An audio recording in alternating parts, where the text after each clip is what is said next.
It happened on the night that I was the designated driver among my group of friends after a party. My friends were Michael, Eddie, and Daniela. We live in the country, so anytime we wanted to go to the bars or parties, we'd have to travel long distances.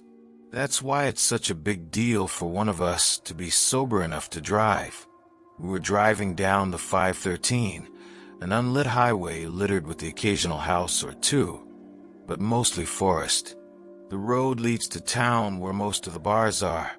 This story takes place on the way back from town.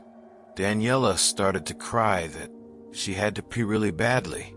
I told her she'd have to wait a while longer, but not going to lie, I started to get the urge as well. That mixed with the fact that Daniela was now screaming in her drunken fit, I figured why not pull over to the side of the road and just pick somewhere in the woods. Daniela got out first and disappeared into the crops on one side. I went to the opposite side of the road and slightly into the woods just because I'm the type of person who can't have people watching me. I finished first and got back in the car. Eddie and Michael were singing to the roaring rap music playing on the radio while I sat there in silence, growing impatient. My two drunk friends didn't seem to find anything strange about the fact that Danielle had now been gone for 5 minutes, so I got back out to call her name. Michael has a much stronger voice than I do, so when he screamed for her, it would be impossible for her not to hear. But still, she didn't call back. I didn't want to go into those crops alone, but I felt like I had to since she's my friend, and I was the most aware at that moment. I forced Michael to come with me, since I was afraid to go on alone. With the flashlight from my glove box, Michael and I pushed our way through the thick, overgrown crops, walking straight away from the car. Michael was calling Danielle's name while laughing his ass off. I could understand why he was finding it funny in his condition, but I just wanted to make sure she was all right and get home. Over the sounds of her own footsteps brushing crops aside and Michael's laughter, I heard something else in the near vicinity. I put my arm out to Michael's chest to halt him. All that could be heard was the night breeze blowing through the crops. "What is it?" Michael whispered. "That," I responded. Michael called out Danielle's name. Again I joined in, figuring it was just her trying to sneak up on us and scare us. And again, the footsteps stopped. We walked a little deeper into the crops and came to a narrow clearing stretch. It was probably the width of 2 people, just enough to walk through. I looked to my left, then to the right, and I heard 3 footsteps, and then saw a couple of crops pushed outward into the opening as somebody stepped into view. At first, I assumed it was Michael, but the light revealed it was a man we'd never seen before. His facial features weren't clear, but he didn't look friendly. I ran back in the only direction I remembered coming from. It only took about 10 seconds to get back to the car. Eddie was passed out, so I didn't bother trying to get help from him. I honked a horn to get Michael and hopefully Danielle's attention. Finally, Michael came out of the crops dragging Danielle, who seemed unconscious. I helped him lift her back inside the car and plop her on the seat. Michael pointed out the gash on her forehead, as if she had been struck with a heavy, sharp object. He advised I drive to the nearest hospital, which was 10 minutes away. The drive was full of panic and yelling. We brought Danielle in to have her wound treated as soon as possible. Only then did Michael explain to the nurses that he saw a man dragging her collapsed body before fleeing deeper into the crops after noticing him. Daniela woke up after being treated and had no recollection of the entire night from the moment we stepped into the party to the moment she got struck in the head.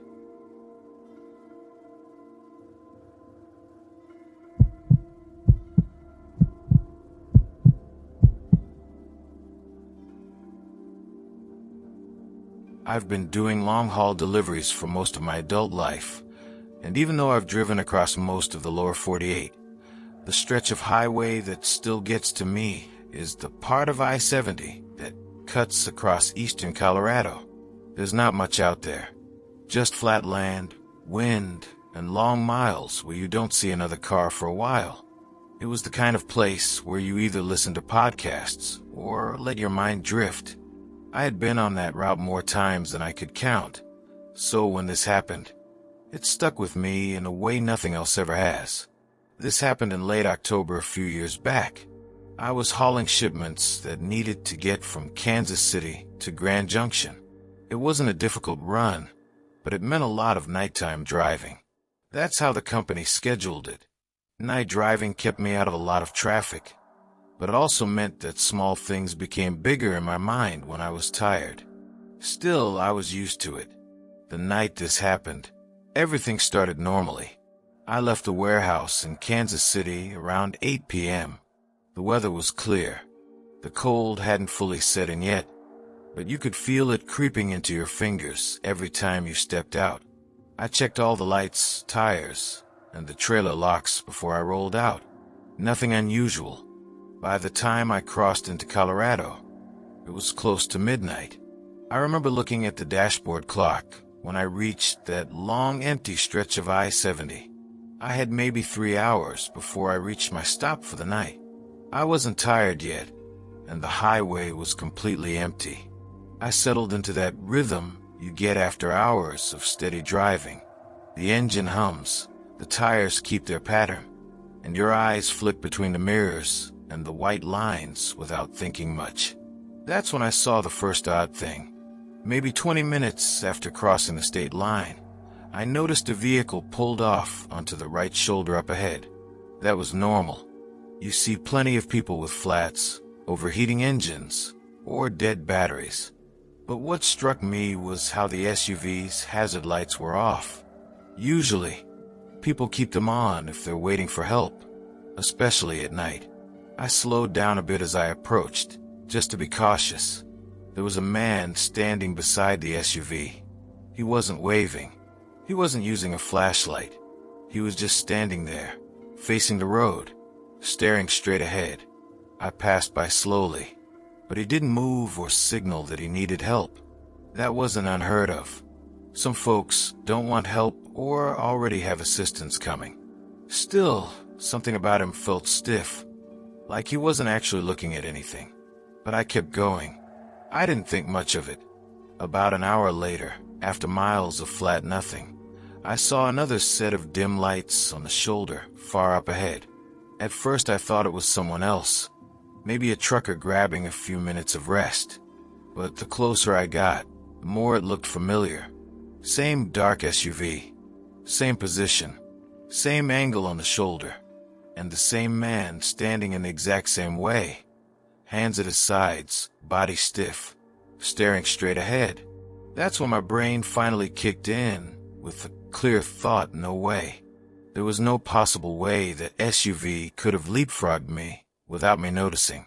I had been the only one on the road for at least half an hour, and there were no exits. I looked at my fuel gauge and the GPS just to ground myself.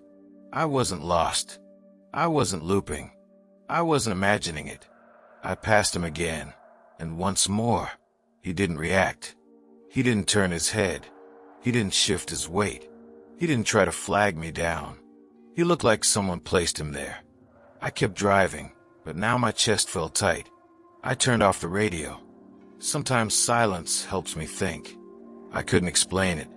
I've had hallucinations before from sleep deprivation, mostly quick flashes or weird shapes at the edge of my vision, but I wasn't tired that night. I was alert.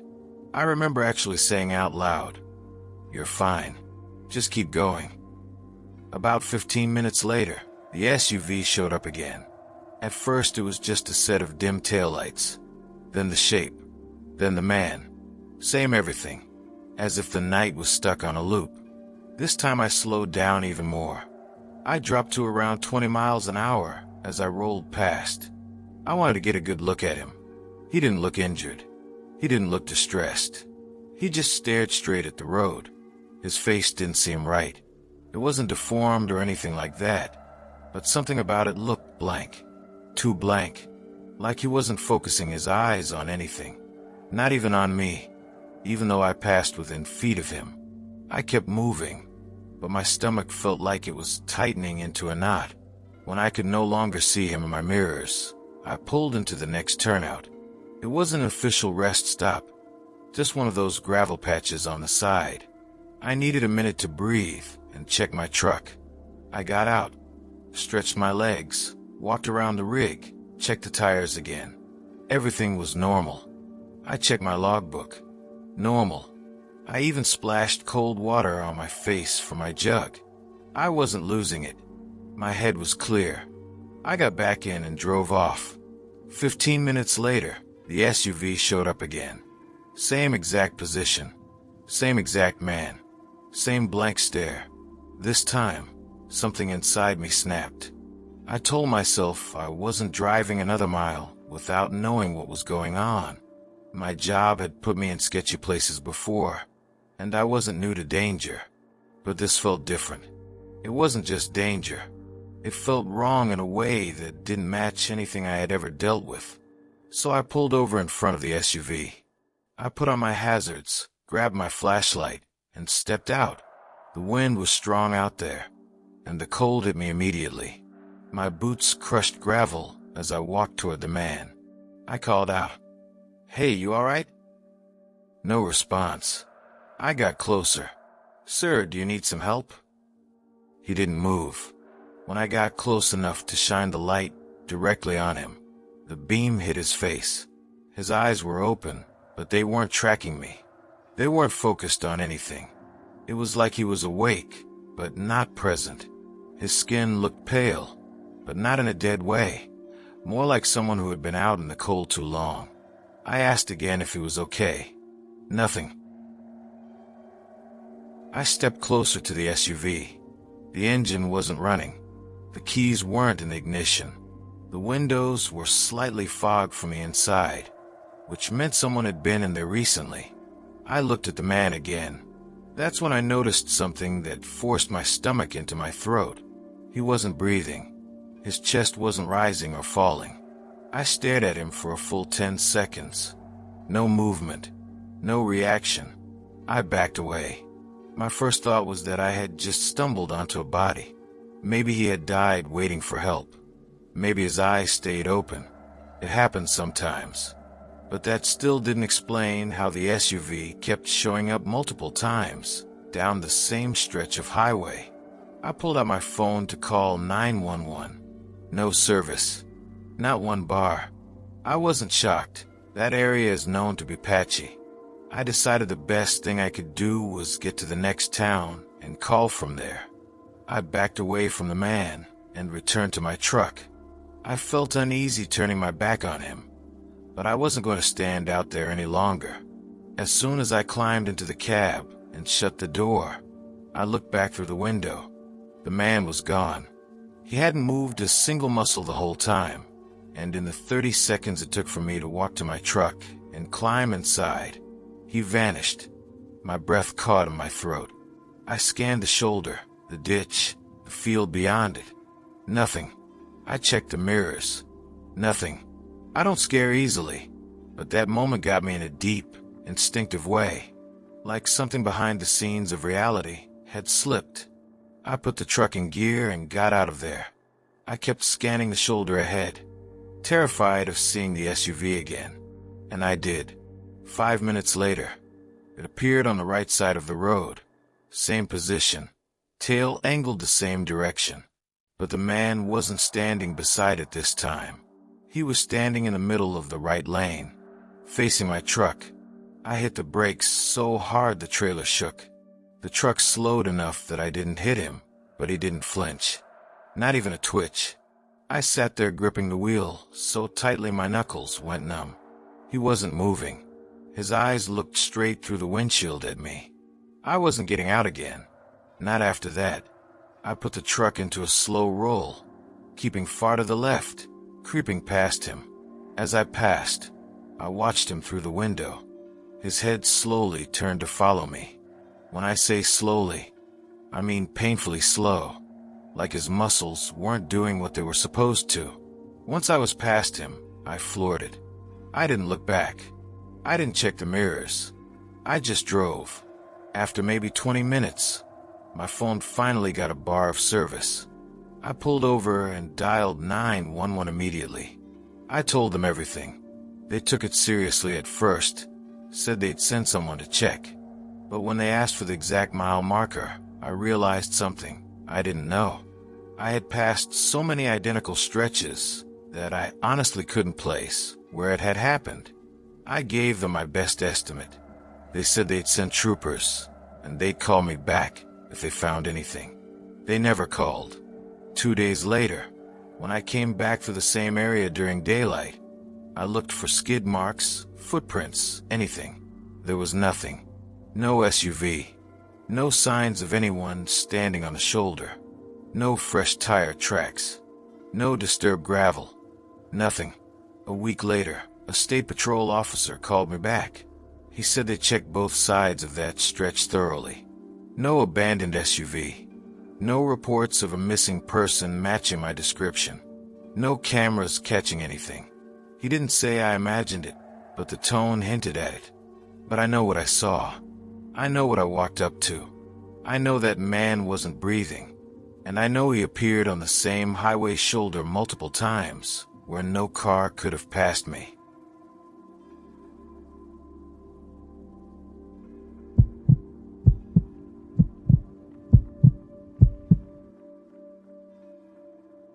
I've always had a habit of stopping for gas earlier than I need to. My dad drilled that into me when I first learned to drive. Never trust the tank when you're in the middle of nowhere. I didn't always follow his advice, but this one night made me wish I had treated it like a rule instead of a suggestion. This happened in 2019, during a late-night drive from Reno to Salt Lake City. I had finished visiting a friend and decided to make the trip back in one go. I left Reno around 9 p.m., thinking I'd reach Salt Lake a little before sunrise if I didn't waste time. The problem started around the Utah border when my fuel light flicked on. I knew I'd pushed it too far, but I wasn't panicking yet. I figured there would be a station at the next exit, like there usually is. And at first, it looked like I was in luck. My GPS showed an exit coming up in about 2 miles, with a small icon of a gas pump. No station name, but that wasn't uncommon for old rural stations. I took the exit. That's where things began to feel off. Right as I left the main highway, the streetlights disappeared. The ramp curved down into a dark stretch of road that didn't look used often. The asphalt was cracked, and weeds pushed through the seams. I remember thinking it looked like an abandoned frontage road, not a route that actually led to a business. The GPS told me to continue straight for half a mile. The whole road was silent. No houses, no traffic, not even distant lights. Then I saw it, an old service station on the right side. 2 pumps, a small building with faded paint. The windows looked clouded from age. The sign above the convenience store was hanging crooked, and I couldn't make out the name. But the weirdest thing was that the lights were on inside the building. Not bright lights, just that kind of yellowish glow you get from old bulbs. I pulled up to the pump. The screen didn't turn on. The card reader was taped over. I sighed, walked up to the store entrance, and tried the door. It didn't open. I looked through the window, trying to see inside. And that's when something hit the glass from the other side. Not a punch, not someone pressing their hand. More like a single knock. One sharp tap, close enough to make the glass vibrate. I stepped back fast, expecting to see someone standing there. But the inside of the store was completely empty. The shelves were dusty. The counter was bare. No one behind it. I told myself I probably imagined the sound. Or maybe something fell inside. I stepped closer to the door again. I cupped my hands around my eyes to block the reflection and try to get a better look inside. That's when I heard another knock. Same spot, same sharp tap. This time, I saw the window move. I stepped away again. My heartbeat picked up. There was no one inside. I was sure of it, but that tapping was deliberate. It wasn't wind or old walls shifting. It felt directed at me. I decided to forget the station and look for another one. I got back into my car and started the engine, except my dashboard flickered. All the lights dimmed for half a second, then came back. I checked my fuel level again. The needle was almost on empty now. I wasn't in danger yet, but I didn't have room to waste. I put the car in reverse, backed out, and started heading down the same road I came in on. Except it wasn't the same road. The pavement was different. The shape of the curves was different.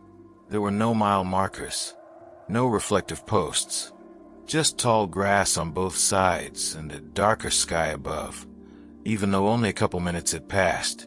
I looked at my GPS, and the screen was frozen. The map wasn't moving. The arrow wasn't updating.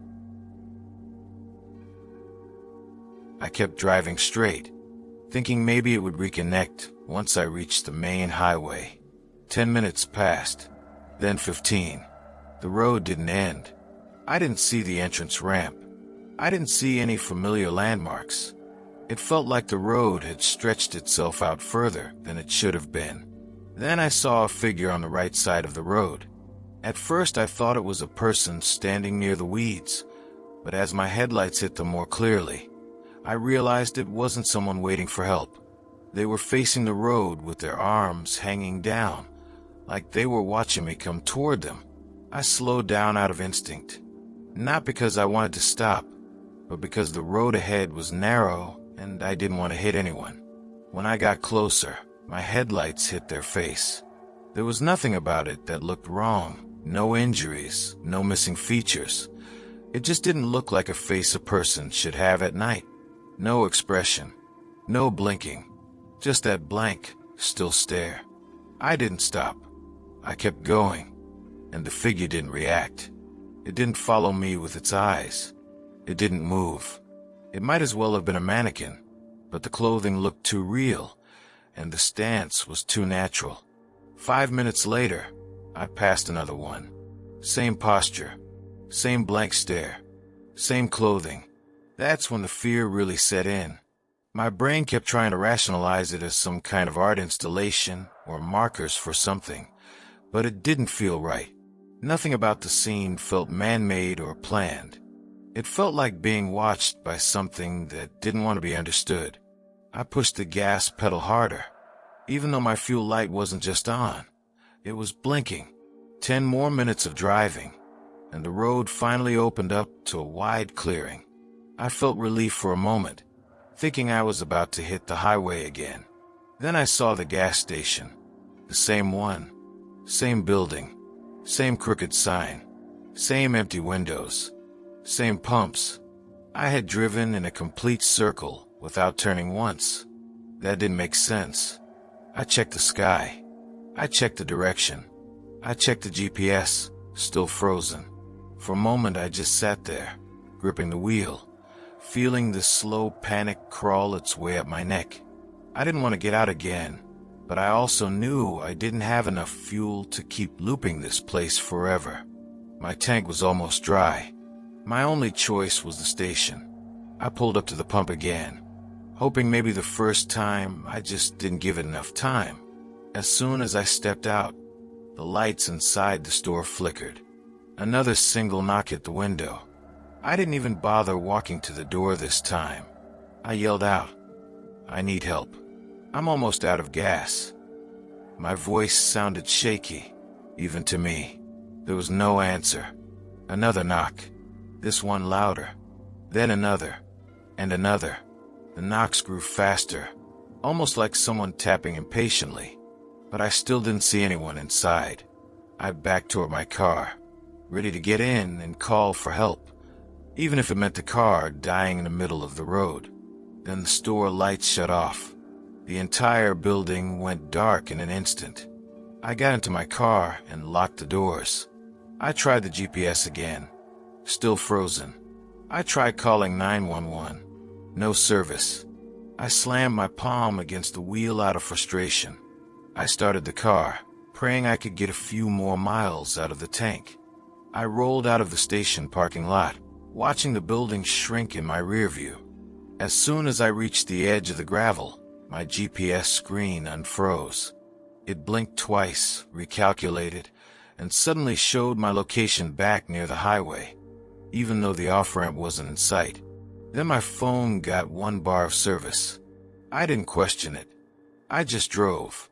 After about 2 minutes, the real exit ramp finally appeared. I recognized it immediately. The road was paved evenly. There were reflective posts, street lights, signs that weren't leaning. It didn't look anything like the road I had been stuck on. I merged back onto the highway and didn't stop until I reached a busy, well-lit gas station near Wendover. When I stepped out of the car, my legs were shaking so badly I had to lean against the door for a few seconds. When I told the cashier about the abandoned exit with the old station, he stared at me like I was messing with him. He said there hadn't been a service station on that exit for over 20 years. It burned down in the early 2000s, and the whole frontage road was closed shortly after. They cut off access completely. I asked him if maybe I took the wrong exit. He shook his head. "There's no access road out there now," he said. "Nothing you can drive on." To this day, I still have the screenshot I took of my GPS when it froze. It shows a dot in the middle of a blank area where no roads exist anymore. If you ask me what really happened, I couldn't give you a clean answer. All I know is that I didn't imagine that building, or the knocking, or the people on the roadside.